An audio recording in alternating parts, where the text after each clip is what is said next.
Good morning. हम लोग पढ़ रहे थे कला क्षेत्र में परिवर्तन है औपनिवेशिक काल में कला क्षेत्र में किस प्रकार परिवर्तन हुआ। इसमें हम लोग बंगला साहित्य के बारे में पढ़ रहे थे। उसमें बंकिम चंद्र चटर्जी या चट्टोपाध्याय कहते हैं जिन्होंने राष्ट्रगान की रचना की थी, वंदे मातरम।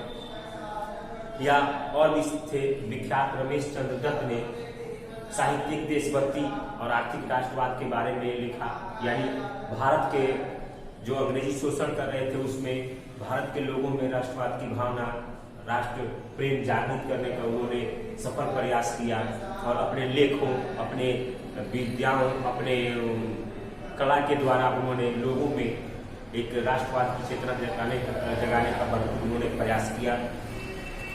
इसके बाद हिंदी साहित्य, चूंकि ये बंगला साहित्य में था, ये बंगाली भाषा में इस चीज की रचना की गई और या संस्कृत में रचना की गई। उसके बाद हिंदी साहित्य में, हिंदी में भी बहुत सारे ऐसे हमारे साहित्यकार हुए, ऐसे विद्वान हुए जिन्होंने अपने साहित्य के माध्यम से, अपने लेख के माध्यम से, अपने कविताओं के माध्यम से, अपने गद्य पद्य दोनों के माध्यम से, अपने उपन्यास के माध्यम से लोगों में अंग्रेजी शोषण को उन्होंने दिखाने का प्रयास किया और भारत में लोगों के मन में राष्ट्रवाद की भावना जगाने का प्रेरित किया और उन्होंने वो सफल प्रयास भी किया। हिंदी साहित्य में भारतेंदु जो 1850 से 1885 के बीच उन्होंने भारत में हो रहे अंग्रेजों के शासन शोषण के विरुद्ध उन्होंने बहुत सारी ऐसी रचनाएं की जिससे उन्होंने भारत में राष्ट्रवाद को जगाने का सफल प्रयास किया। वो आधुनिक युग के प्रवर्तक थे भारतेंदु, यानी आधुनिक युग के वो सोच विचार रखने वाले वो साहित्यकार थे। अपने देश और समाज के लोगों को अपने देश की परंपराओं से अवगत कराने के लिए उन्होंने कई प्रकार के नाटक, निबंध, लेख, कविताएं उन्होंने लिखी लोगों को जगाने के लिए।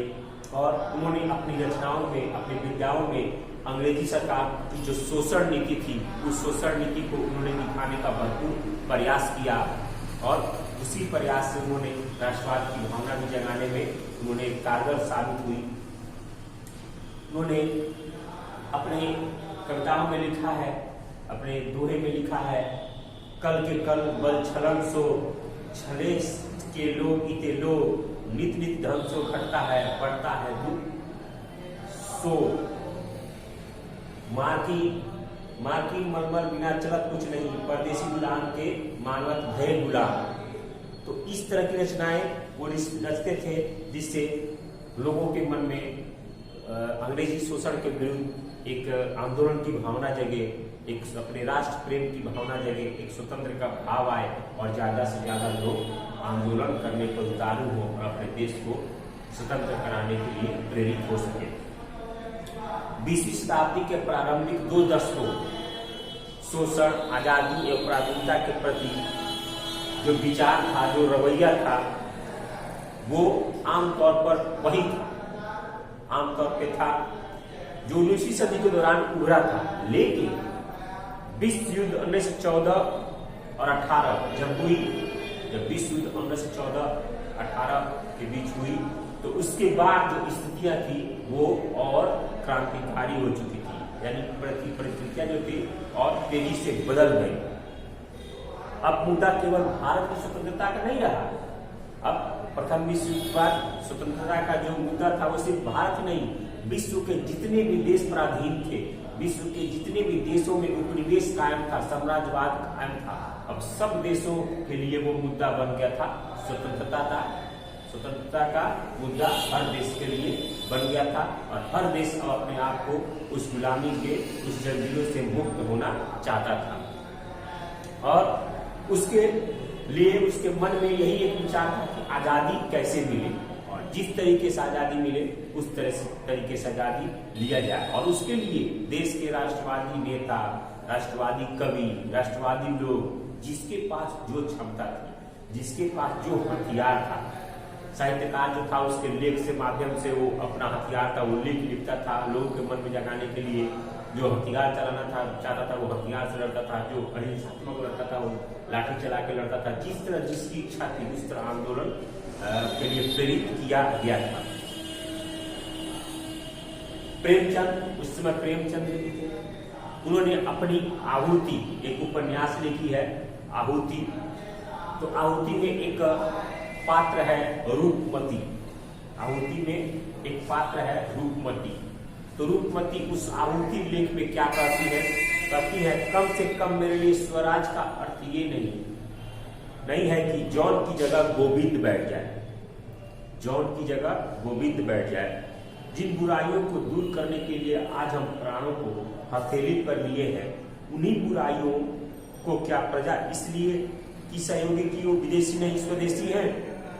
अगर स्वराज आने पर भी संपत्ति का यही प्रभुत्व रहे और पढ़ा लिखा समाज यो स्वार्थ बना रहे, स्वार्थ में अंधा बना रहे, तो मैं कहूंगी मैं ऐसे स्वराज को तो न आना ही अच्छा है। यानी उसमें उस लेख के माध्यम से प्रेमचंद्र ने ये बताया है कि अगर अंग्रेज को जिस नीति के कारण हम हटाना चाहते हैं और अगर अंग्रेजों के बाद जो हमारी गद्दी पे आके बैठता है, अगर उसकी नीति भी अंग्रेजों की तरह ही है, तो फिर हमको स्वतंत्रता से क्या मतलब है? फिर हमको अंग्रेजों के हटाने से क्या मतलब?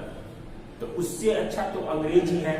जब एक ही नीति अगर हम अपने देश के किसी अधिकारी को बैठा रहे हैं गद्दी पे और वो भी अंग्रेजी की नीति अपना रहा है, लोगों को मार रहा है, कुचल रहा है, शोषण कर रहा है समाज का, तो फिर उनमें अंग्रेज में क्या अंतर है? तो ये कहकर कि नहीं ये देश का है और वो विदेश का है, ये कहना ठीक नहीं। यानी दोनों तो शोषण ही कर रहा है, तो देश और विदेश क्या हो गया? तो इसके लिए हमको विदेशों को हटाना और स्वदेशी वैसा ही बैठा लेना ये ठीक नहीं है। हटाने का मतलब है हम स्वतंत्र हो, तो हमारा जो बैठे हमारी गद्दी पे हमारा जो नायक हो वो हमारी सोच का हो, हमारे कल्याण की सोच का हो। तो प्रेमचंद की कवि के लेख के माध्यम से जो रूपमती कहती है वो एक अलग मन में राष्ट्र प्रेम की भावना जगाता है। यानी हम अंग्रेज नहीं, अंग्रेज की तरह से सोचने वाली उन सारी बुराइयों के हम खिलाफ हैं, उन सारी बुराइयों के लिए आंदोलन होना चाहिए।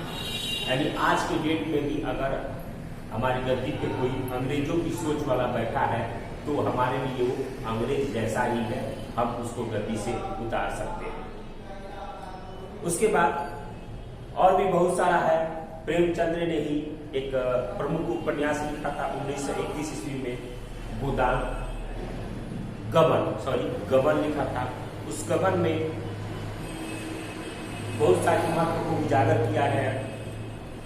उसमें एक देवीदीन है जो एक पक्का राष्ट्रवादी नेता है और वे कहता है अभी जब तुम्हारा राज नहीं है तब तो तुम लोग विलास पर इतना मरते हो, भोग विलास पर इतना मरते हो, जब तुम्हारा राज हो जाएगा तब तो तुम गरीबों को पीस कर पी जाओ। यानी अभी जो भोग विलासता में जी रहे हैं, अभी उनका राजा नहीं बने हैं, तब तो वो इतने भोग विलास में ऐसो आराम में डूबे हुए हैं, और जब उनको गद्दी पर बैठा दिया जाए जो भोग विलासता में जीवन जिए हैं, तो फिर वो तो आम जनता को ही पीस देंगे। आम जनता का इतना शोषण कर देंगे कि वो जीवित रहने लायक नहीं रहेगा। तो उस तरह से लोगों को, ऐसे लोगों को फिर गद्दी पर बैठाना ये उचित नहीं है। तो हम ये देखते हैं कि बहुत सारे साहित्यों के माध्यम से ही भारत में राष्ट्रवाद की भावना जगाने का प्रेरित किया गया, प्रेरणा मिला। उसमें उर्दू भाषा भी है। उर्दू भाषा भी राष्ट्रवाद की भावना जगाने में काफी कारगर हुई। हमारे उर्दू जो थे उसमें जैसे दिल्ली अखबार, लखनऊ से प्रकाशित था तिलिस्म जैसे अखबार आज भी ऐतिहासिक स्रोत हैं जो राष्ट्रवाद के लिए अच्छे माने जाते थे, आंदोलन करने के लिए अच्छे माने थे। उसमें हमारे राष्ट्रवादी जो नेता थे उस समय हमारे स्वतंत्रता के मौलाना अबुल कलाम आजाद ने उर्दू के कई समाचार पत्र निकाले जिनमें अल हिलाल, अल बलाग काफी महत्वपूर्ण हुई, और इनके माध्यम से भी उर्दुओं में यानी मुस्लिमों में अखबार उर्दू निकालने से उनके मन में भी राष्ट्रवाद की भावना जगाना अच्छा होता था। उनके भी मन में राष्ट्रवाद की भावना उर्दू के माध्यम से जगाई गई, उर्दू नेताओं के माध्यम से जगाई गई। उसमें बहुत सारे ऐसे बातें हैं जो आज भी हम करते हैं, जैसे उसमें आपको अल्लामा इकबाल ने एक नारा दिया था, सारे जहां से अच्छा हिंदुस्तान हमारा। तो ये सारे शब्द जो थे, ये इस तरह की रचनाएं जो थी, इस तरह की जो बातें थी, वो काफी हद तक बहुत कारगर थी। उसमें पटना के बिस्मिल अजीमाबादी ने लिखा था। उस समय पटना के बिस्मिल अजीमाबादी भी ने लिखा था, सरफरोशी की तमन्ना हमारे दिल में है, देखना है जो कितना बाजने का दिल में है।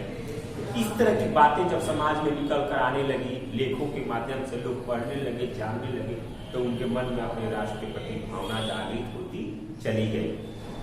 और इस लेख से कई सारे लोगों ने आजादी के नाम पर अपने आप को न्यौछावर कर दिया, इस लेखों के माध्यम से, ये कलम के माध्यम से। तो हम देखते हैं कि साहित्य ने भी हमारे आंदोलनों में हमारे उपनिवेश को समाप्त करने के लिए, अंग्रेजी हुकूमत को समाप्त करने के लिए कितनी महत्वपूर्ण भूमिका निभाई। ये लेसन आप लोगों का समाप्त हो गया। अब अगले वीडियो में इसके हम प्रश्नोत्तर करेंगे, प्रश्नोत्तर देखेंगे और उसके बाद हम अगले लेसन में चलेंगे। तो अगले वीडियो में मिलेंगे हम लोग। धन्यवाद।